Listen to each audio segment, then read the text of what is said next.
Hello and welcome to this Source Gaming discussion. I'm your host Nintendrex, and joining me today is Colin. Hi.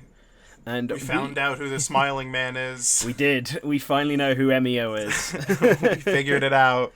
And we're going to talk about it in this discussion because, we both finished Famicom Detective Club.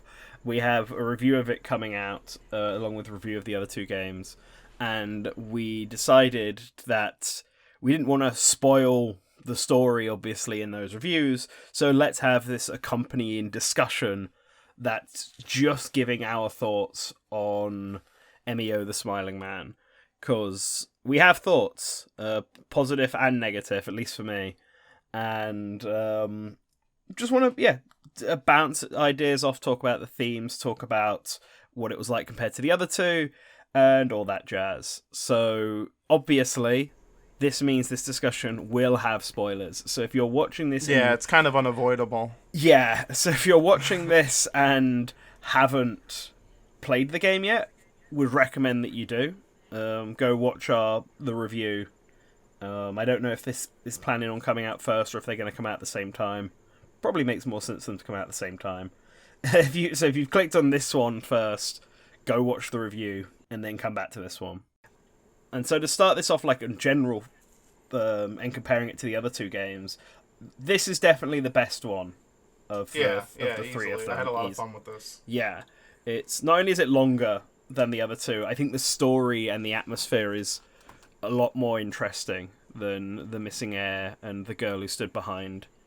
I think this game does its story wise everything better than the original does. I think. Not the ending of this game, because Emio the Smiling Man has two endings. It has the first ending when the mystery is solved, and then like an epilogue. An epilogue, yeah. That fills in all of the missing points, and is really the true ending, because you won't feel 100% satisfied until you've seen the epilogue, because that answers basically the logo. Yes, it does, which I thought was really cool. yeah, it's like, what? Although now my logo is a spoiler for anyone who accidentally looks over my shoulder if I have it open again for some reason. I really enjoyed this. I liked the first two Famicom Detective Club games a lot. Mm-hmm. They are ancient, like they are crusty. But I seriously didn't really mind it the first two go-arounds. But this is definitely, like, significantly more ambitious. Oh, for sure. Has, like, in every regard. In like, every single possible angle they could have gone. It really, like, in many ways, it feels like a Famicom Detective Club 2.5.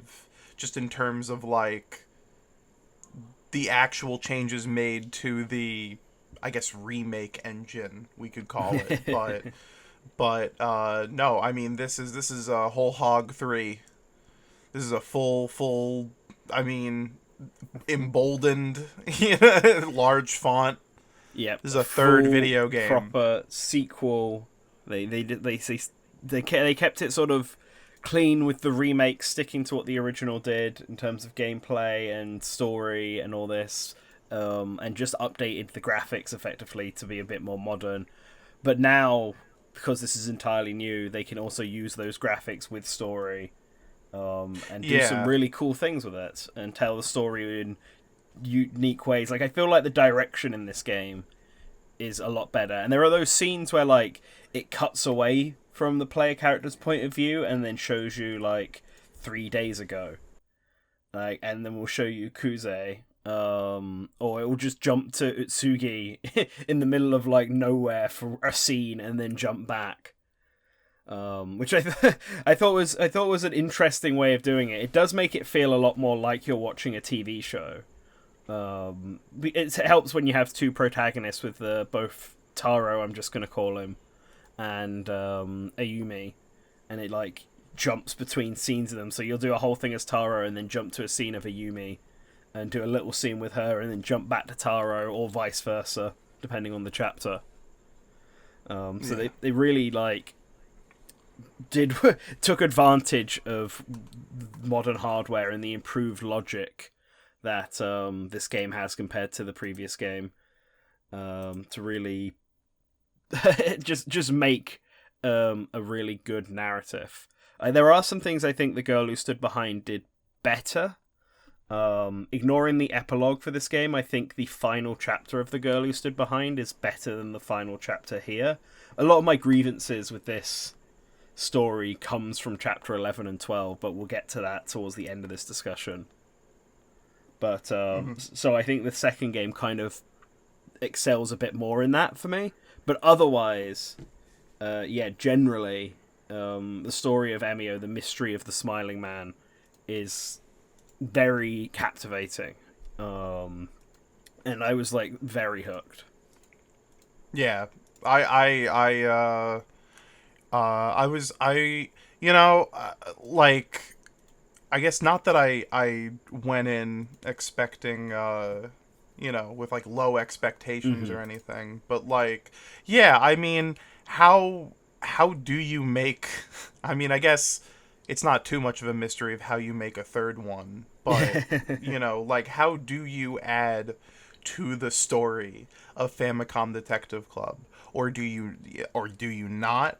I guess maybe I guess like without going too much into the ending so early on, I guess I'll say this. Because I know you want to talk about the characters, and especially our main duo, the Mr. Protagonist himself, who's named exactly like the main protagonist from Tenet, and Ayumi, and I was kind of wondering if they. I mean, I saw you said earlier in a chat, you said you wish they had done more with Ayumi, and I was kind of like, they really don't like continue the story of those characters, but I'm also kind of like glad they didn't, because I guess that leaves it open to if they want to do more. Yeah, I think them going forward and treating the Famicom Detective Club series as like this episodic series of mysteries, like an actual mystery novel series, like the Sherlock Holmes books don't really have a continuity that like, they don't have like a serialized format where there's like one story, one like background lingering story that goes on. It's like a series of vignettes, a series of little independent mysteries, so that it's done in a way that you can read any Sherlock Holmes story in any order.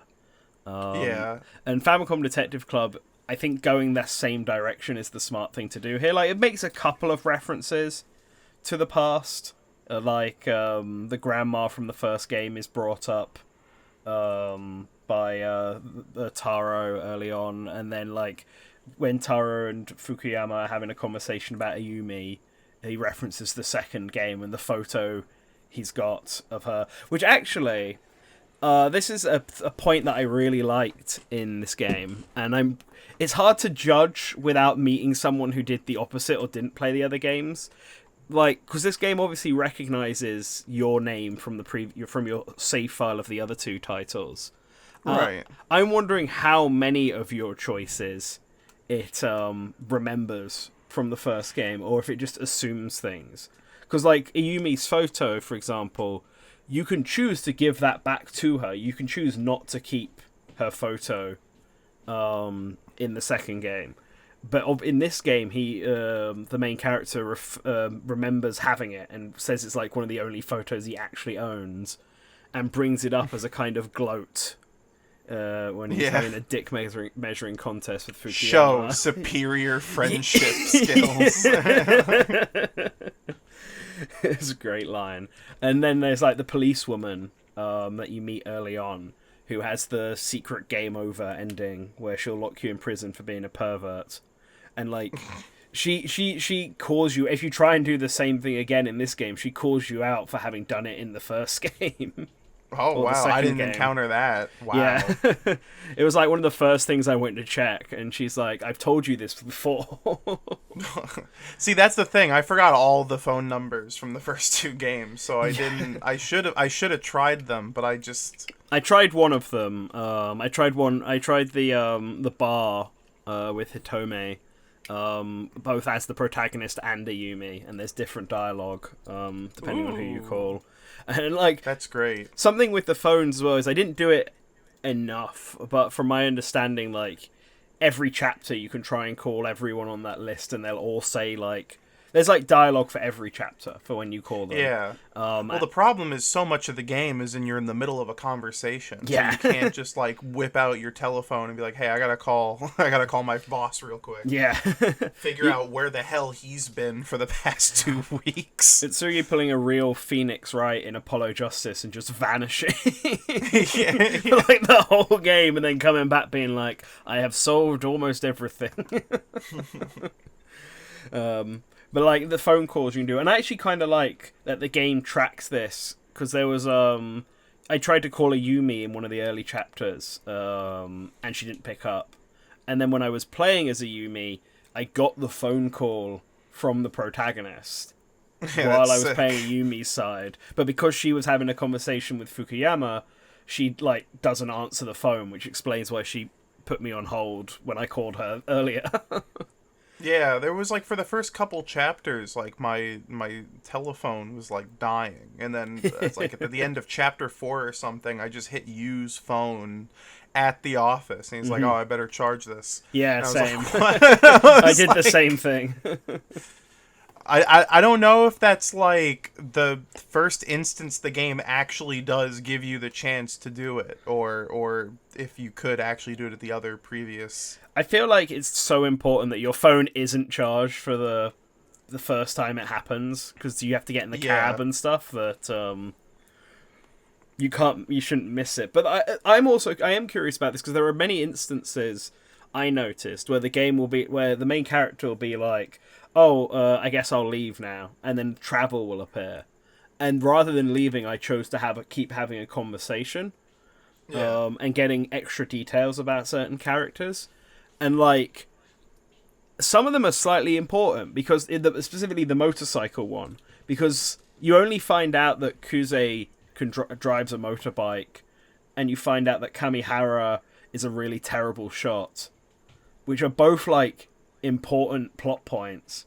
And they're, like, they come off as optional dialogue, because the game tells you to move on, and I only got both of those by choosing not to move on and keep talking to either Detective Kamada or Kuze's grandma.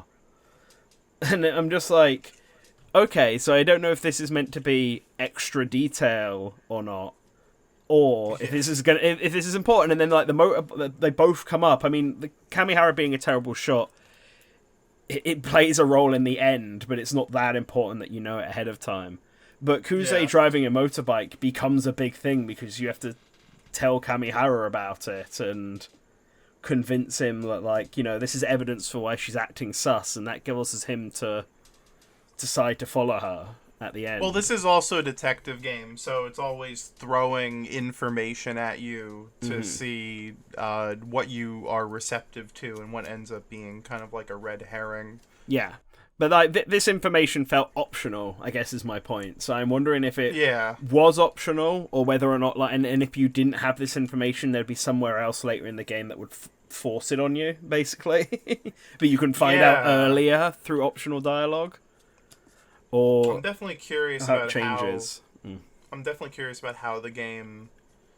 Because, you know, did you look at your report card at the end? I haven't, actually. I've forgotten to do that. I didn't realize. I got like okay ratings on the first 2 chapters, and I'm like, that's just people talking at me. What did I do wrong? You know, it's like, was I such a terrible detective when everyone was telling me about the dead child? Well, this is something I remember from the second Famicom Detective Club game with the secret Ayumi likability meter. Yeah. Because, like, in that, to get the best score in that game, there are some dialogue choices you just have to choose not to do. Like, you have to purposely not ask her what her alibi is when you're first speaking with her, because, like, if you do, she'll take it as you accusing her of potentially being the murderer. So, like, I remember the second game tries to treat you as a detective and will punish you secretly for just going through every option, even though the way this game's logic works is to basically click everything and speak to everyone. Yeah. So I was curious how much of this game was going to be like that. So I am curious to check my report card and see like what dialogue choices I could have done better or just chosen not to do at all. Like I was with the garage owners, I was like really trying not to let them know that I thought eventually forces you, but not to pick it apart, because I don't think it's that big of a deal, but like it was kind of annoying just being like, no, we should be honest, but also say that he's connected and not imply that he is the smiling man. yeah. And our fucking protagonist dropped the spaghetti every single time. Yeah, he does it with He's Kuze. like, well, you never know. It's like, buddy, please. He does it with Use a little more Kamihara. tact. Kamihara as well, when he's bringing up Kuze, and he's like, "Are you accusing her?" And he's like, "I don't think she's the suspect yet." You never know, buddy. Like, just say, "Oh, she's been acting really sus." I was almost wondering, since it happens twice in the same chapter, I was almost wondering if there was going to be like a whole big thing at the end about presuming people's guilt or something. The game was going to be like, see, if you want to be a real detective, you gotta break hearts or something. I'll check that afterwards. But yeah, Taro's yeah, he's pretty not subtle, let's say. Yeah. Speaking of the other protagonist, Ayumi, Yeah. I like that you can play as her. I like Ayumi's a great character. I think she's characterized really well. Yeah, it was great to have some Mona Sachs, Ayumi. You know, like, ooh, different perspective. But then it ends up being kind of the big red herring, that whole, which I liked. I actually really liked that all the stuff with the school ends up being like gossip and hearsay and I do really like in that plot line Eisuke's friend. Because, like, you go to talk to his best friend doesn't have any new information for you, really. He's the first guy you talk to, and he's like, yeah, let me, because he has no actual connect, like, he's not, yeah, he's not covering for anyone, he's not even directly involved. His name came up in a rumor and gossip, and that's why he became a person of interest for Ayumi. But then when you talk to him, he's not involved at all, and he's just like, yeah, you know, I don't think Eisuke was murdered. I have a feeling he committed suicide, because that just feels like something he might have done given his mental state. And the characters like brush it off and are like, "Oh, we'll figure out who murdered him." And then no, kid was right.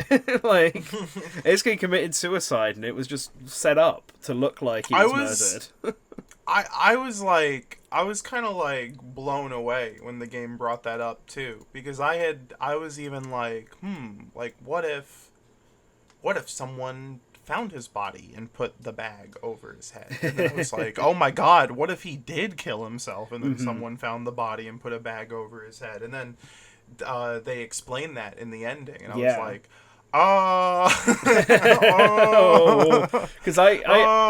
because suicide was my first thought when you realize it's a rope, and then I thought, well, I'll wait and see if another murder happens, because if another murder happens and it's also a rope, then it's the new smiling man is just doing things differently. But the second it got brought up from his best friend that he thinks it was suicide, I was like, well, I actually think his best friend would be the best person to know about this, and would be like, he's the one who knows Eisuke the best. So, like, I was gonna say, now that we're getting into the weeds of it, now we can talk about how dark, how bleak this game is, how bloody this game is, and yet, my biggest fear was that it was gonna be like trying to be shocking, or like trying to be I guess not like evocative, but you know, it's like, it feels like I was talking to someone about this last night. It feels like in video games the bar for shock is like so high, because so many video games are about shooting people in the head. And so, not that, like, not to make broad generalizations about the entirety of the video game medium, but there are a lot of newer horror titles that kind of swing and a miss with, like, a lot of really big, heavy topics, because they're just, like, it feels like they're trying to push the envelope without really, like, having their footing anywhere. And yet, I mean, I had more faith with this, because the Famicom Detective Club games, the early two, I mean, obviously they're taking inspiration from, like, classic, whodunit detective novels and stories and movies, and this one definitely has a greater film influence, especially at the end, but it's got, it's got, like, giallo and all sorts of big whodunit dramas, like, written all over it. And so there's, like, a lot of dark, like, themes and things that happen, but it never feels like I'm playing. Nintendo didn't release filth, Yes, you know? yeah. They didn't really release anything that feels exploitative. It just feels like ooh, this is some heavy stuff. Yeah, there's a lot of dark, heavy themes going on here that are all, like, in support of the general overall message the game is trying to get across, which I also want to talk about at the end. But you're right, It doesn't feel like there's anything's attempting to go for shock value. Right, it's just dark themes and played fairly straight, which is kind of surprising for video games, especially ones from Nintendo. This whole game, I think like the whole of the package is more shocking than any, like, one bit of material in the game itself. Like, the fact that this exists as, like, a complete package is kind of like, whoa. But I want to go back to Yumi, though, because I'm finished my point on a bit of my grievances with her side of the story, because I feel like she handles the school side, which basically takes up the middle portion of the game. But I don't feel like her involvement really goes much of anywhere, because, as you said, it's a red herring. So, like, the most impactful thing she ends up having on the plot is she's the one who manages to get the red tie to show to the main character to see if it's like, is this the same tie as the one you saw in Kuze's flat? And he's like, oh yeah, it is, yeah. Then she's definitely sus. I say red herring, but realistically, they figure it out. Like, those two kids understand what happened more than any of the adults did. Yeah, like, literally any of them do. Oh yeah, for sure. There's, like, it's a red herring in the sense that none of like, there's no. There's no, like, literal villain figure. Yeah. There's no, like, the big bad isn't amongst them. Yeah, like, you get hints from his two friends on what they think had happened, and they both believe it to be suicide. And then you get Fukuyama, who's kind of like the love interest for the main character, but is just this really awkward guy that Ayumi has to spend a whole lot of time with. Then that's kind of it. She gets involved in this little side story, and it is great for the themes. I will say her side of the story is really great for the overall message that this game is trying to get across.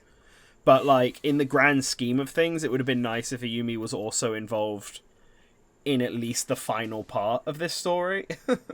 There should have been a part where they're all like they the two of them cuff up Kuze and her brother, and they're like, get him out of here, and then Ayumi shows up, and she's like, oh, your phone was dead, I was trying to get a hold of you, but then I heard that you're posted up here. And then Minoru is like you see his arm lift off the ground, like, how? And then she just blows him away just another 5 gunshots ring out, and it's Boom, like boom, boom.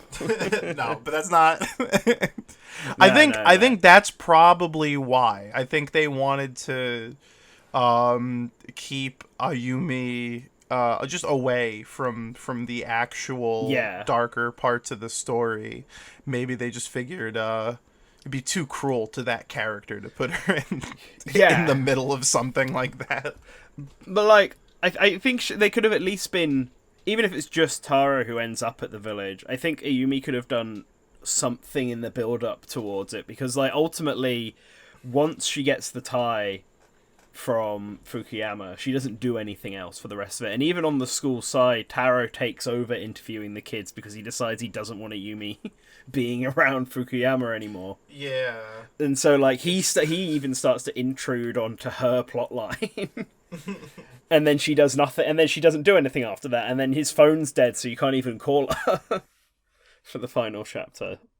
It is so funny that as the protagonist, you see, like, a guy's head split open, and, like, a second dude shot a bunch of times, and, like, you've had a gun held up to your face for, like, 10 minutes, and then you just get back to the office, and Ayumi just has, like, the big-ass fucking grin, and is like, how was your day?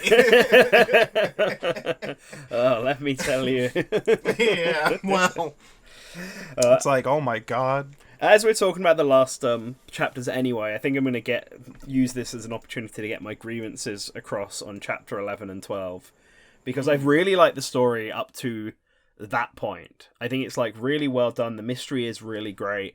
But I feel like the way it all kind of wraps up is just not... It's a lot of wasted time and kind of insanely coincidental.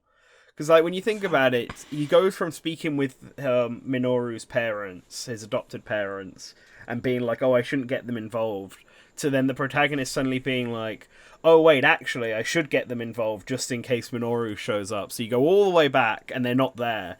And then you bum around town for a bit, and just happen to talk to 2 random, like, construction workers who happen to know Makoto under the name Minoru. And know exactly where he lives, or, like, close to where he lives, and all this. And yeah, those last 2 chapters are really dense. Yeah, like, and then you, so like... much happens. But you also go to the apartment. You need to go to the apartment, but there's you don't get anything from it. You speak to an old man who rambles about stuff, which is, like, clearly there to make the mystery a bit like, what's this guy talking about? And it all gets explained in the ending animation, but it feels, like, entirely pointless to the overall thing. And then you go and upset Minoru's parents and have this entire thing where he's like, oh, well, they're like, oh, well, make sure we're the first to know if you find him. And he's like, oh, I will. I'll prove his role in this. And I wonder if you're right, he'll be innocent. And then, like, you just immediately go, speak to a random foreman. And he's like, oh, yeah, we dropped Minoru off once. He lives here. And then they drop you off here. And then suddenly it's the final chapter, and it's like, what the fuck? Like, and what makes this exceptionally worse for me is that the protagonists... So, in Famicom Detective Club 1 and Part 2, the protagonist and Ayumi's involvement in the finales are, like, what solves the case, right? Yeah. Like, it's their confrontation at the end of the second game with the murderer in that. It causes the mirror to shatter that ends up revealing the dead body. They discover the principal is committed suicide. Like, it's them being there is what causes this. If you think about chapter 12 here, the protagonist just causes nothing but problems by being here. Because Kuze was already going to go there. Kamihara was already tailing her, so he would have shown up anyway. So all the protagonists... And Minoru is dead by the time the protagonist even gets there. So all that the protagonist ends up doing there is confirming that Minoru is dead, and then being attacked by Makoto, which leads to Makoto getting shot and being crippled from the waist down. And it's like, it's like, what did you even? If you weren't even there, Kuze and Makoto would have left, run into Kamihara. He would have reported everything and explained the situation. Makoto would never have gotten shot. Well, I think my read of it was that your detective work was better than everybody else's. Like like clearly you and the trio actually are like way more on top of things. Yes. And Kuze even explains this, that even 18 years ago, it seemed like Utsagi was onto something. He knew something was not right with the initial Kuze and her brother story. Yeah. That shit is a little wild though. But it is sort of like, Well, because I think 18 years ago, I think a big reason why Kuze doesn't trust Utsuge and stuff early on is because she felt from him that he was the only one who was like actively trying to seek the truth, like, and yeah, but also that she got the vibe from him that he believed that Makoto was definitely dead, and so like, and that is what like inspired her to become a detective and try and find him himself, because she was so adamant that he was still alive, especially when she saw him she was in high school and ran into him randomly. Whereas Utsugi believed that Makoto was dead, and he was wrong about that.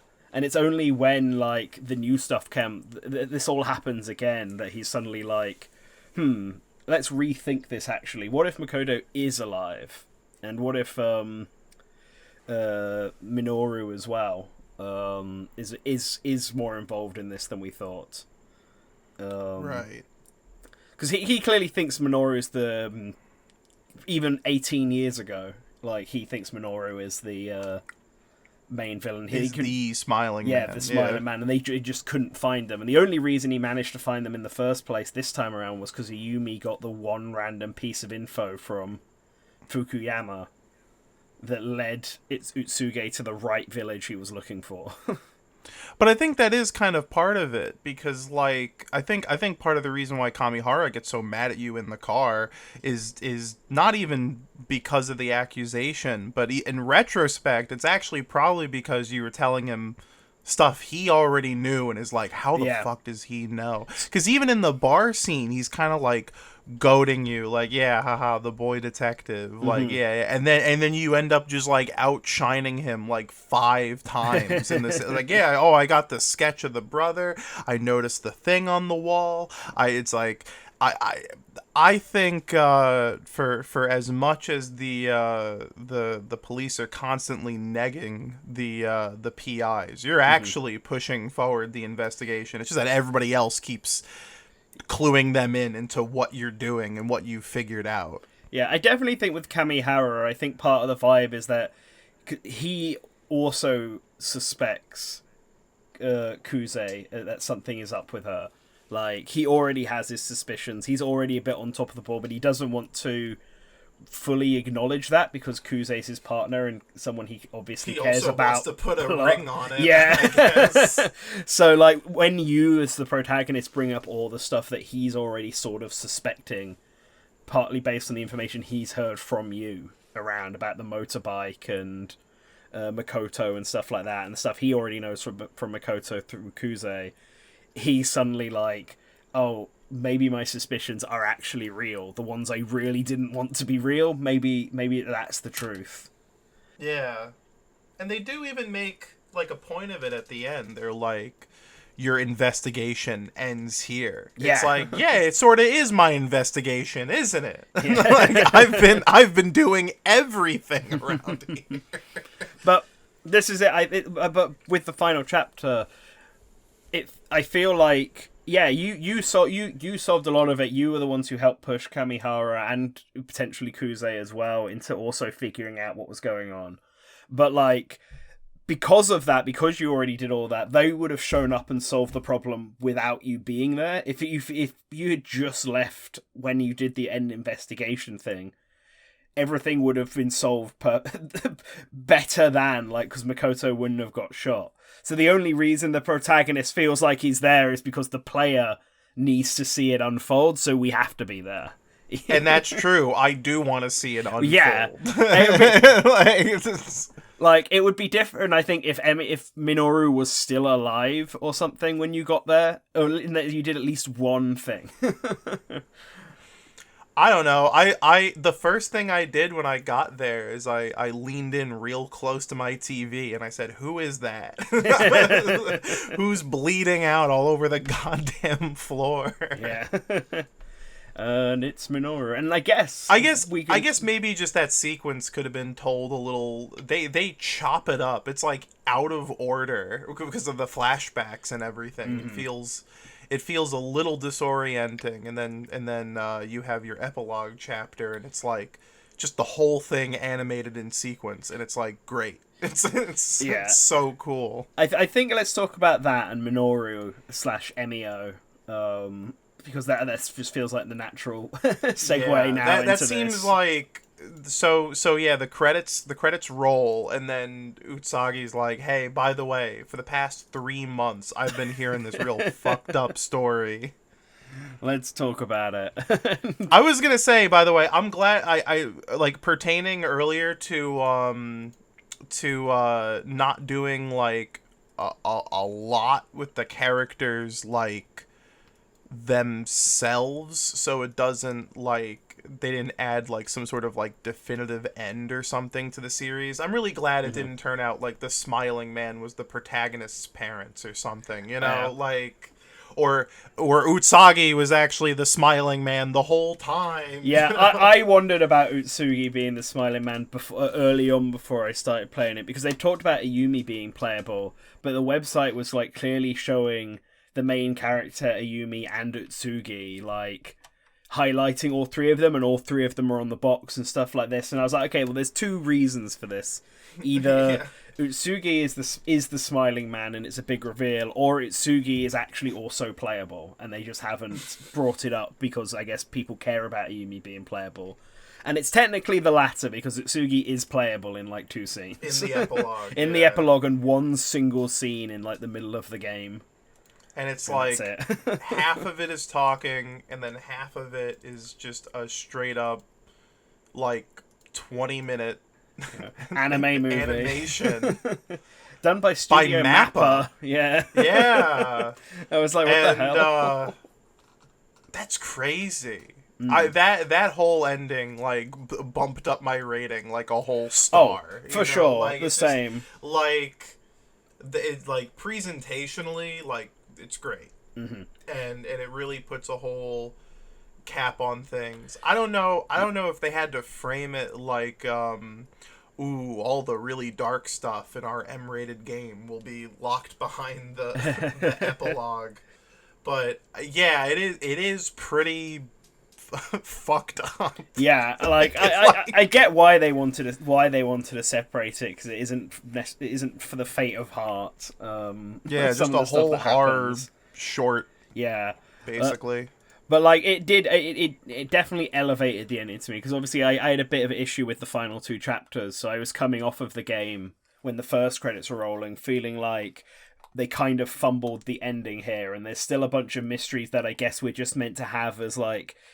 It's implied that this happened, but we don't actually know. Like, I'd already sort of figured out by this point that the reason Minoru was killing people was because he was, like, trying to fill the gap where his sister was. And, like, he was judging people based on, like, what his sister was like, if they laughed when he put the mask on, then, like, they're cool. It's like his sister, but if they're afraid, then they're not his sister, and thus...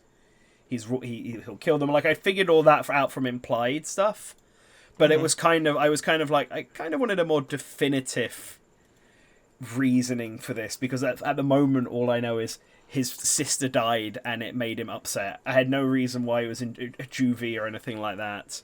Well, yeah, why was his apartment all bloody? Yeah. Why, like all the things that had and like.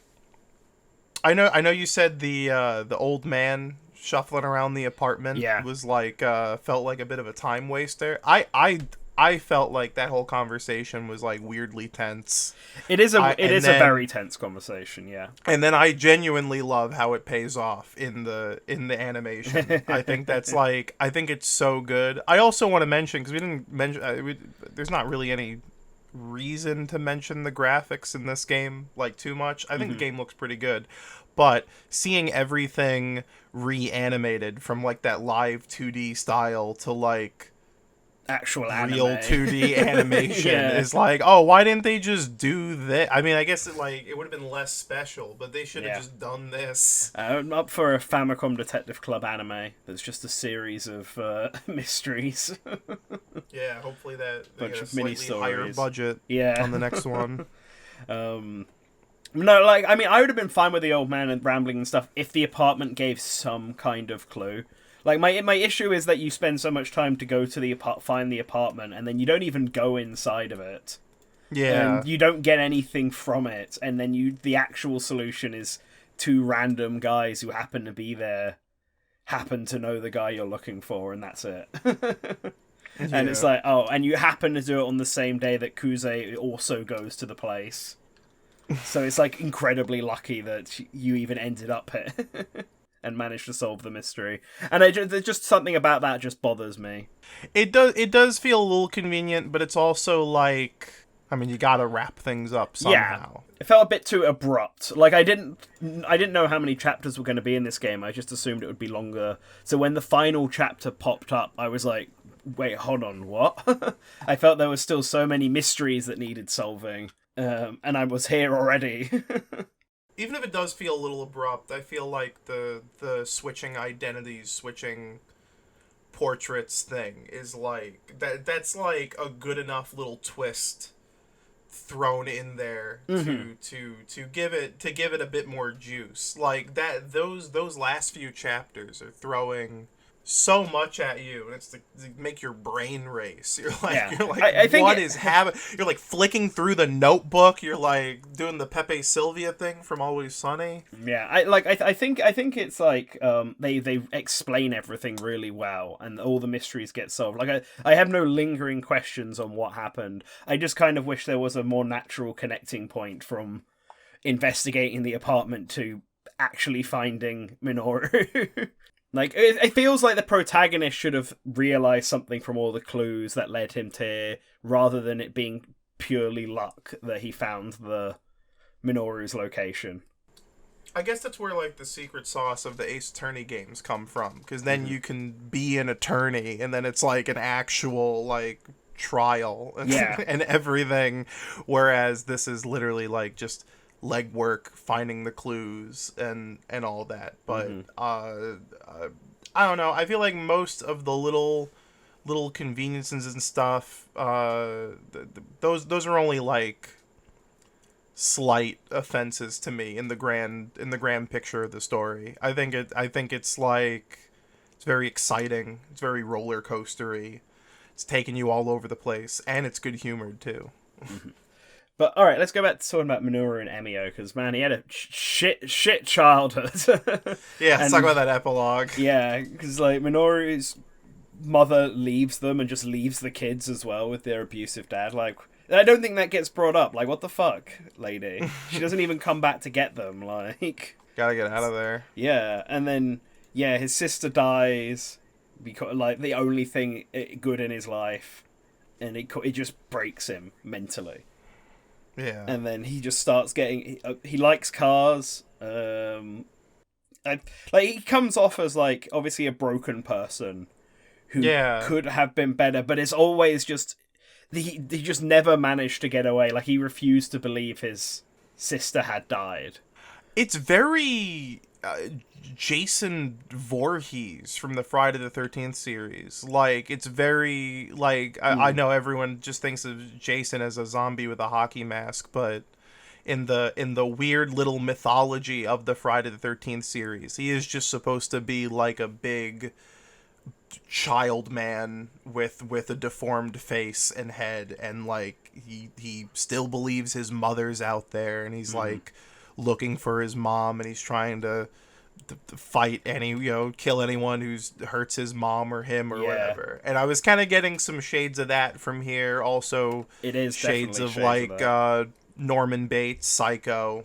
Well, yeah, because like you can see where Minoru, like, things could have turned around for him, but he was clearly already broken in kind of very terrifying way, because he's not people like his adopted family, the people who run the garage, they never saw a dark side to him. Like, they believed he was like just an innocent, weird little man who was like just very quiet and stuff, but would never hurt a fly. And that's what gets the first girl, the first victim, to like fall for him and be willing to run away with him and stuff like that. But he only ever really saw her as like his sister. But and even though it clearly wasn't and stuff, because she had her own father and all that he killed, he was just like, you are my sister now. And when she turned around and was like, no, I'm not, that he like snapped. And then from that point on, he just like, he was too far gone. And it's it's terrifying, because he doesn't appear as a deranged person until he just decides, cool, I'm going to kill this man now, because that's what I should have done before. I should have killed this man before he killed my sister. Whoops, I won't make that mistake again. he keeps falling into the same like trappings of his first kill. Yeah. Yeah. I do think it's interesting that he obviously finds Makoto and sees himself in Makoto. And so like basically kidnaps him. He has amnesia, and he's just like, no, you're me now. And but then, because he's not done any, because there's no more killings like for 18 years, so presumably for those 18 years Minoru was just like, alright Makoto, I'm just gonna feed you and you're me, and like never went out and searched for Emiko again in those like 18 years until they saw Kuze again, and then was just like, there she is. Like, I don't know if the intention here is that because Minoru saw Makoto as himself and saw Kuze as Emiko, that meant that there was no other Emiko, so he was basically just looking for her for those entire 18 years or something. I think there's like a recognition from Minoru that like he finds, because he finds Makoto, and then he's like, oh, I don't have to go out. I can just use him to get money and also look for people and to do my bidding, basically. Yeah, but like, because he doesn't find any. Like, there aren't any more killings from this point on up until the case comes out again. Well, that's because like Minoru sort of like turns himself off from showing up in public because he deformed himself. Yeah, but he was still showing up in public before, obviously at night with the bag on his head when all the murders were happening. Like, he was so like I guess what I'm saying is like something about him finding Makoto and deciding that Makoto is him stopped him from killing people. Yeah, well, I think it's just because he was able to get Makoto to just like get money, like it's.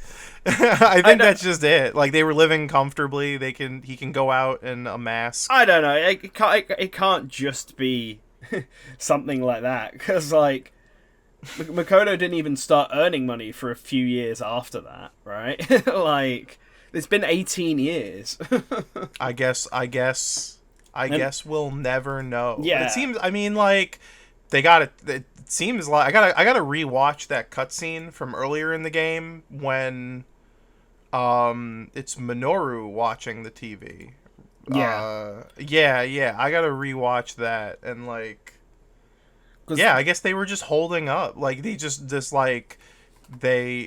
became reclusives, and yeah, because like I can believe that like him seeing his back on TV when they're talking about it, because that's what that cutscene is, suddenly made him think, wait a minute, I never found Emiko, because he says it in there, he goes Emiko, and then his eyes go like, Yeah. get dilated, and it's like, did seeing people talking about his bag on TV Oh, wait, suddenly no. remind him, wait a minute, my I've never Babe, found my sister.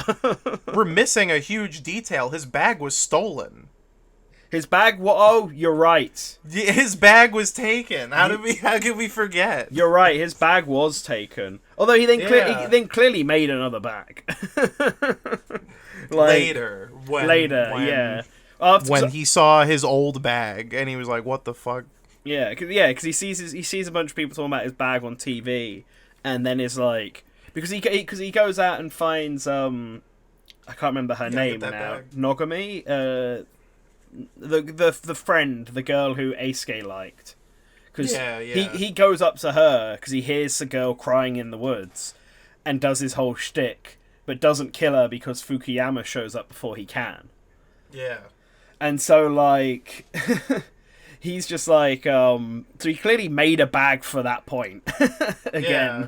But you're right, he did lose his bag to Kuze, and then just didn't make another one until he saw the bags on TV. It kind of gives me the vibe that, like, he just got tunnel visioned on Makoto being him, that he forgot or just didn't think to go hunt for girls anymore. Yeah, well, they do say the first bag was different, and they say the later three are the same. So I assume he had his own bag, and then he had a couple spares for the victims, and then he just ran out, and then once he got his own bag stolen that he had a bunch of emotional attachment to, he was just like, oh, fuck this. Well, I look fucked. Well, no, because the way this makes sense is because the original bag, the first bag, is the one he made when he was a child, the one that he wore when he was trying to make his sister happy. That was the bag he put on the first victim, but then he presumably bought a bunch of bags and did the mask on them because the second, third victim have the same bag, and the reason Eisuke has the same bag is because that is Minoru's original bag. That's the one that Kuze took from him. Yeah. So, like, he clearly just bought a set of bags back in the day, drew his smiley face on 3 of them, and, like, was putting them on victims. And I'd imagine he must have had more than 3. Like, I can't imagine he went and got a brown bag every time he killed someone and got another one to be like, yes. That's why those bags are the same, because they were all bought around the same time, whereas the first bag was bought in a completely different place a long last time ago. Well, also, yeah, it's also implied not only that, but when he found Makoto again and they were hanging out, that he didn't really have to pursue his sister. He had a person to hang out with. Well, yeah, but like he had not a very he's got amnesia. You can't. Yeah, well, he wasn't looking for like a friend though or a companion though. He just saw Makoto as himself. No, but it might have just substantiated him. Yeah. For however long. Yeah, he is goaded out. Like Kuze, the point of the story is that Kuze is goading him out of hiding. Mm-hmm. Yeah, well, yeah, because I was gonna say that he sees Kuze as Emiko because that was the last person he saw who he thought his sister was, and then he didn't get to kill her or confirm it, and then he didn't know where she was, and so he wasn't killing people because like he was convinced that Kuze was his sister and didn't know where she was, especially because he saw Makoto as himself, and Makoto is actually Kuze's brother. So, like, he sees these two as just reflections of himself and his sister. That's kind of thrown out the door when he finds the other girl and is just immediately like, are you my sister? I know he doesn't kill her, but, like, at this point, they're still looking for Kuze. Like, at this point, this is when they drive off to go and find and stalk Kuze more after seeing the TV show. Yeah.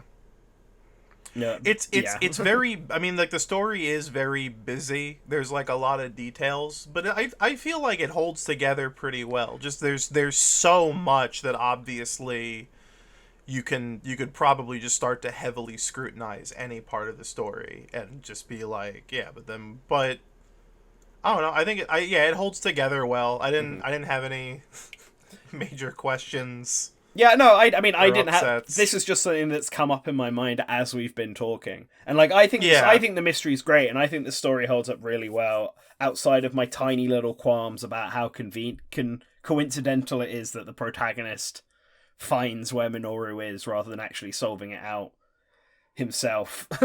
But that's my one gripe with the plot. Otherwise, it's like a very well written mystery story with a lot of great tension and a really good theme, which I guess is what we can talk about to end this story discussion off. Its main message, which it does give a bit like just be nice to people. Just be well, honest. specifically, it's upfront. It's specifically the theme is make sure that you look after children and the next generation and stuff, because they're in a state where they're like, just one bad day can completely change the course of their life. And like the entire plot, all the main sort of events are based around this theme. Like, Eisuke had one really bad day because his grades were dropping and the girl he liked someone else, and that drove him that drove him to suicide. God, what a loaded chapter that was. Yeah. Like that drove him to go kill himself, which obviously greatly upset tons of people and all that, but it's obviously an extreme reaction. But he's a teenager, and Minoru obviously grew up with a really shit life and stuff like this, and all the villagers talk about how like they kind of regret not reaching out a hand and helping before it was too late, and how they actually kind of like just ostracized the family after the woman left because of the father being abusive. They didn't want to be around them, and this is what ultimately led to Minoru and his sister trying to run away and his sister being killed and everything falling apart for them. Yeah. And it's just that, and even with Kuze and Makoto and stuff, like, they were, as children, they were obviously super close, but it was one simple misunderstanding between the two of them that led to them running into the Smiling Man in the first place. Yeah, and then that led to this whole debacle. Yeah, and which after and then Kuze obviously like completely changed, and her grandma couldn't do anything because she was too grief stricken to properly deal with it. And you can even see this theme with the two the couple who sort of adopt Minoru, because though that's clearly like the best time of his life because he actually finds a loving family. And I know he's not a kid anymore at that point, but mentally he still kind of is. Yeah. But he finds a loving family who takes care of him and has a good home, and like everything in his life seems to be turning around. And he's clearly like becoming more of a functioning member of society. It's just he has that little thing with Emiko in the back of his mind, which then also gets highlighted with the girl he thinks is Emiko coming from an abusive family as well. And that's sending him back down and spiraling to becoming the Smiling Man.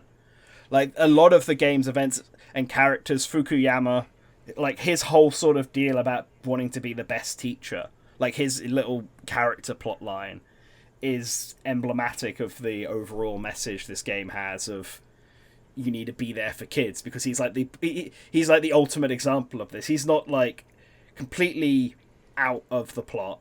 He's not like completely devoid of what led to Eisuke dying, because he's the target of the girl's affection. But his whole thing is wanting to make sure that we take care of kids, and kids grow up to be like, adults are needed to guide kids along, and he loses sight of that. And then it's only when Ayumi sort of talks him out of it and says you're just being silly that he's like, you're right. As a teacher, my students care for me and I care for them, so I need to go back to being a great teacher.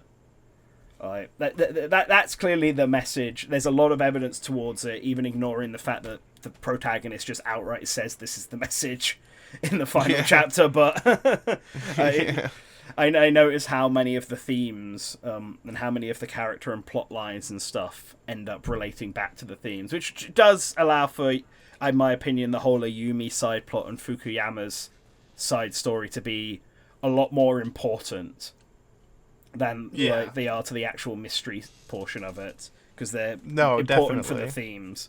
Yeah, it's a red herring to the murder plot, but it's really like the backbone of the whole story, Yes. essentially. Hmm. Yeah, wow, what a video game. Kudos to Sakamoto and Kiori Miyachi, who helped get the flow of this game correct and Yeah. helped rewrite stuff and come up with names and all that. And I know Sakamoto did the bulk of the story here, but it sounds like she stepped in to make sure plot points flow better together and make it easier for the player to figure out which direction they should be going. Like a big part of the how this game on the gameplay axis flows really nicely is all thanks to her. It sounds like so.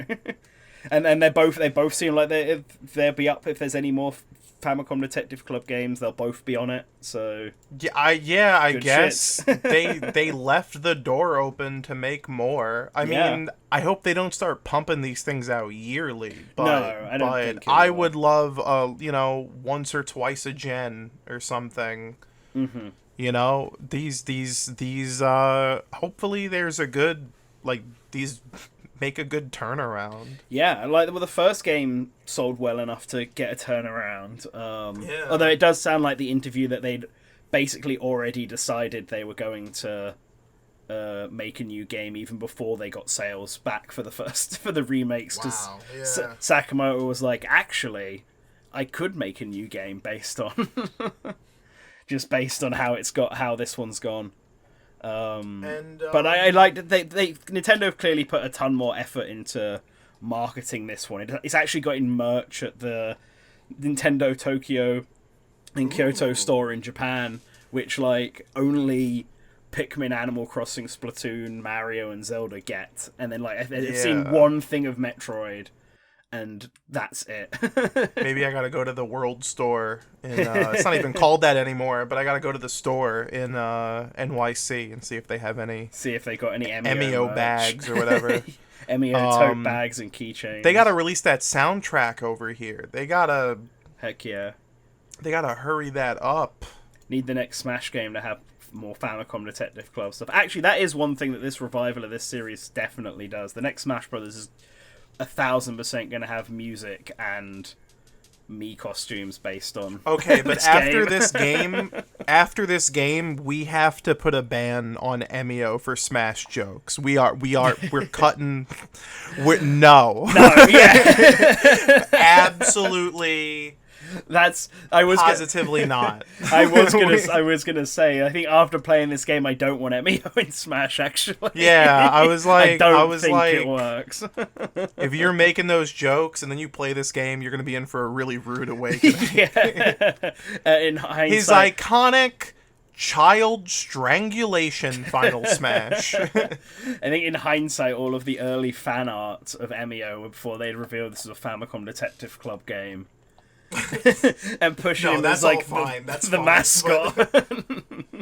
But yeah, if you play this game and you're still like, yeah, we gotta have a sit talk. down. Oh, I guess one more thing before we wrapped up, because we talked about this in the DMs, but we haven't talked about this in the video yet. The translation for the script. Oh yeah. We both felt was kind of stiff. Like I guess one of the improvements to the in quotes gameplay. I think I just want to mention, by the way, that I basically view visual novels as a different medium than a video game, because there's not really fail states in Famicom Detective Club. You're more there. The only fail state is if you just don't engage with the story, if you just stop playing and walk away. Yeah. But one of the sort of improvements to the gamification of the story is the fact that dialogue is written a lot of the time in a way to make it obvious what the next thing you should press on, or the next thing you should click on should be. But there's also just a lot of very all right, I will see you later. And then the characters are bye-bye in the VA or something. Like, there's a bit of a tone mismatch going on. I don't think it's enough to, like, sully my enjoyment, but... Yeah, it's definitely a bit dry. It's really noticeable with Fukuyama. Like, he has a very over-the-top way of speaking and talking, and it's not reflected in the text. Like, Kamihara, I think, is fine. He's also got a bit of an over-the-top, silly way of with the way he speaks, but I think the text actually does a good job of getting that across. But Fukuyama's definitely comes off as way too plain if you were just reading it and not actually listening to the audio. Yeah. That's just an issue. I'm curious if it's Nintendo of Europe or Nintendo of America who translated this game. I still never figured that out by the end of it. I didn't Looked watch at the whole credits. Yeah. I did record them, so I guess I can look at them at some point. I did see NOE credited, but that's because they do other languages. Yeah, they do English. other languages, yeah.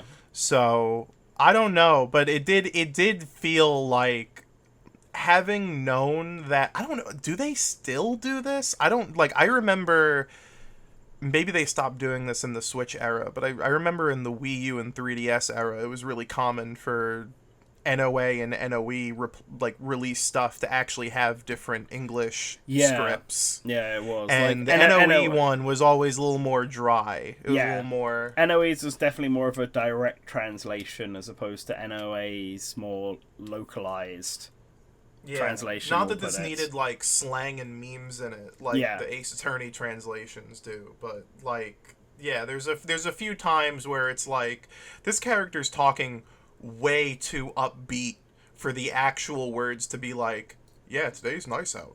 it's like there's gotta be something else. Yeah, like, we know that there were some changes definitely in the script, because they talk about it in that developer interview where they're like, jokes that only worked in Japanese, they had to speak with the localizers and get suggestions from them on how you can get that joke. Oh yeah, like the car thing. Because I don't I don't know any Japanese, so I don't get it. Like, I'll just take their word that that's what it means. It's just a very funny kanji. It's car.